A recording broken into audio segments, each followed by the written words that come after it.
Quelle est la réalité des métiers du test dans le secteur numérique ?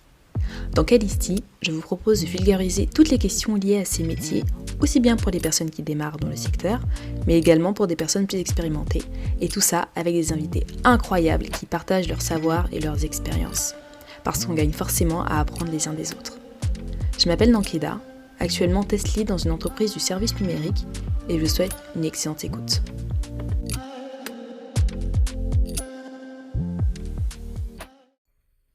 Salut Marc, comment ça va? Salut, très bien. Et toi? Très très bien. Bon, écoute, ça fait un peu moins d'un an déjà qu'on avait fait notre enregistrement précédent.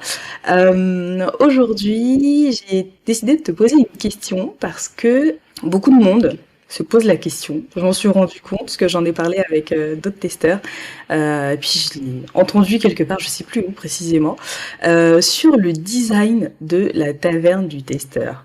L'UX, l'UI de la taverne du testeur. Donc ça m'a fait rire en fait quand j'en ai parlé avec d'autres testeurs parce que je m'étais posé exactement la même question. Donc c'est une ressource qui est en place depuis quelques années déjà.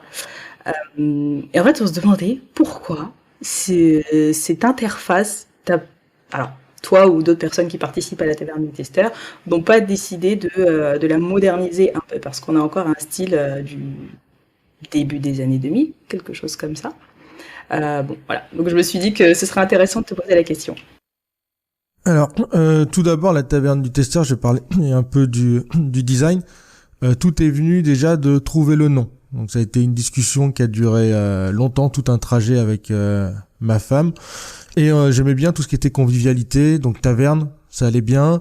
Et j'aime bien la sonorité, taverne, testeur. On est sur du son T. Donc à partir de ça, on a commencé à réfléchir à un code couleur.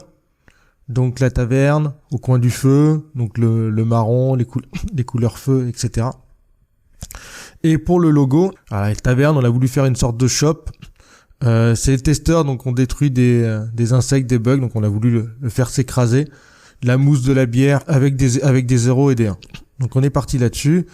Et c'est ma femme qui a réalisé ce logo. Et ensuite, je fais une chose assez simple, hein. J'ai pris WordPress. Et WordPress, okay. Ensuite, j'ai pris directement ce WordPress qui était sans doute une erreur. Et en prenant ce WordPress, il y a 3 niveaux d'abonnement. J'ai pris le niveau moyen. Et dans le niveau moyen, on a certains templates. Il y en a pas énormément. Et donc, il faut choisir un template.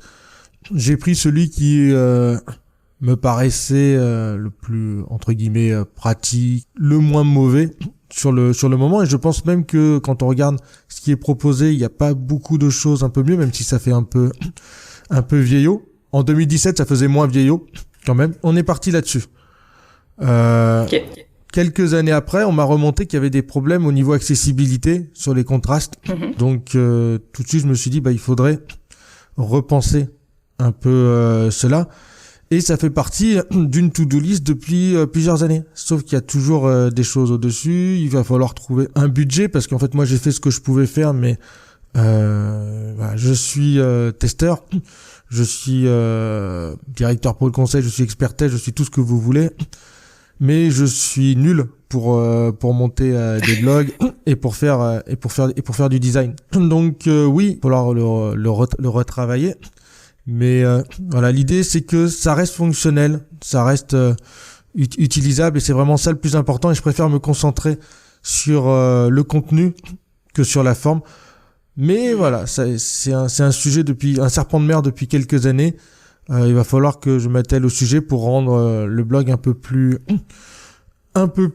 facile d'utilisation, un peu plus lisible. Surtout maintenant, il y a quasiment 600 articles. Au départ, elle a été créée pour trouver plus facilement les articles que j'avais écrits sur LinkedIn.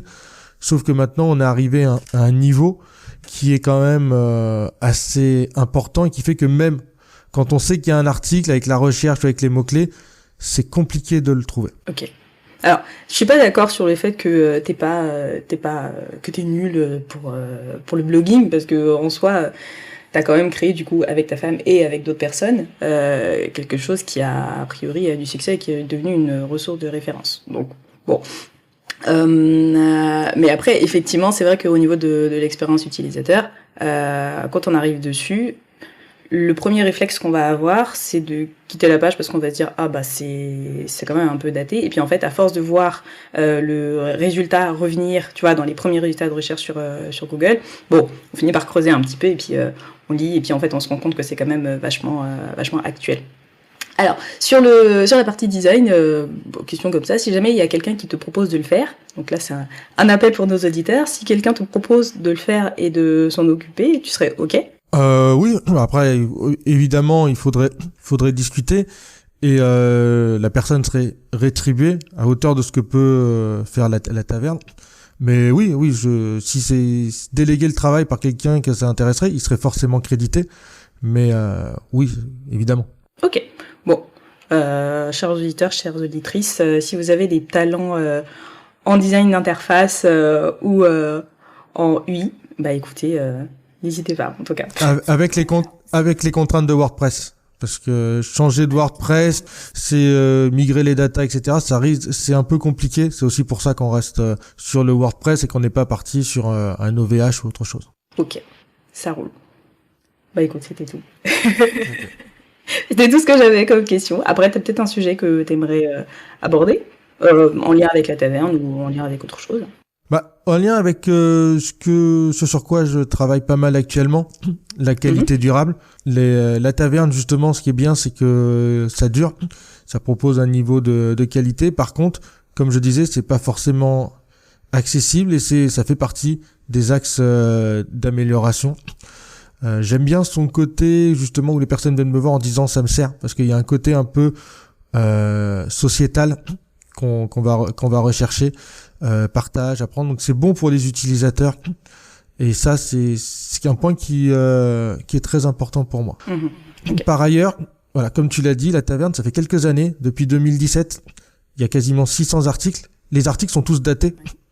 Donc ce qui a été écrit en 2017, 2018, 2019, ça vieillit. J'ai déjà été recontacté en disant ton article n'est plus à jour, évidemment, qu'il n'est plus à jour. Mais ça permet de voir les évolutions par rapport à l'année où il a été écrit, l'évolution de comment on voit les choses maintenant. Et je peux pas me permettre de maintenir 600 articles. Sinon, il n'y a plus de nouveaux articles. Bien sûr. Ouais. C'est colossal comme boulot. Déjà, écrire un article de blog, en fait, on se rend pas compte quand on le fait pas, mais pour avoir tenu un blog à l'époque, c'est quand même quelque chose de très chronophage dans le processus de création et puis revenir sur, enfin c'est une quantité quand même qui est monstre. Puis les sites les blogs qu'on connaît que ce soit commercial ou pas, ou enfin peu importe, généralement il y a une équipe en fait. Ceux qui surperforment, il y a une équipe derrière. Il y a vraiment qu'une minorité, où on va avoir une personne qui va continuer à l'alimenter en continu et puis qui va vivre de son blog, parce que quand on fait d'autres choses à côté, on n'a pas forcément le temps de maintenir tout ça. Ouais, c'est tout à fait normal. Alors, la taverne est une association, j'ai fait exprès. Les sponsors sont là pour pouvoir payer l'hébergement et pouvoir anticiper justement une refonte graphique ou contribuer. Par exemple, pour Alerte Qualité, on avait contribué, certains artistes, certains dessinateurs avaient reçu une petite compensation financière. Voilà, c'est vraiment pour ça. L'idée, c'est pas du tout de se faire de l'argent avec la taverne. Oui, bien sûr. C'est quelque chose qui contribue à la connaissance et surtout à la communauté des testeurs. Et ça, je pense que tout le monde sera assez d'accord là-dessus. Ok. Bon, écoute, merci beaucoup, Marc, pour ta réponse. Merci pour à cette l'invitation. Question que de nombreuses personnes se posent. Avec plaisir, comme toujours. Peut-être un 3e épisode plus tard, l'année prochaine, dans 2 ans. Bon. Avec plaisir. Si jamais tu as un sujet que tu aimerais aborder dans le podcast, que tu aimerais avoir une audience plus ou moins ciblée, tu le fais déjà au quotidien sur LinkedIn ou à travers le blog, ou voilà, assez vocal sur les sujets de qualité, mais en tout cas, n'hésite pas. Je n'hésiterai pas. Ça marche. Si cet épisode vous a plu, vous me feriez super plaisir en l'envoyant à 1, 2 ou 3 personnes intéressées par le sujet. Le bouche à oreille est la meilleure manière de faire connaître un podcast, surtout si le contenu vous apporte de la valeur. N'hésitez pas à me suivre sur les réseaux sociaux, à vous abonner au podcast pour être au courant de la mise en ligne du dernier épisode. On se retrouve dans 15 jours et d'ici là, portez-vous bien.